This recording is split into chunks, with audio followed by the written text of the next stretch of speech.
আমাদের মধ্যে বহু মানুষ মাঝে মাঝে নিজেকে অকর্মণ্য মনে করি, ভেবে নিই যে এত চেষ্টা করার পরেও কিছুই পেলাম না, আর হয়তো পরেও কিছুই পাবো না। আর সেই জন্য নিজের জীবনের সমস্ত বোঝা অন্য কারোর কাঁধে চাপিয়ে দিই, নিজের ওপরে বিশ্বাস হারিয়ে ফেলি। কেন বুঝতে পারেন না এই কথাটা?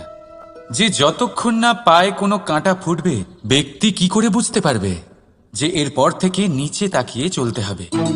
সূর্যকে নিজে জ্বলতে হয় যাতে বাকিদের প্রকাশ দিতে পারে সে। রাতের অন্ধকারের সাথে লড়াই করার জন্য চন্দ্রিমাকে আকাশে একা উজ্জ্বল হতে হয়। নদী নিজের যাত্রা কি করে করে, নিজের পথ কি করে নির্মাণ করে? সে পাথরের সাথে লড়াই করে তা বানায়। যদি স্বয়ং আপনি নিজের সাহায্য করতে অক্ষম হন, তাহলে নিশ্চিতভাবে আপনার এই জীবন ব্যর্থ হয়ে যাবে।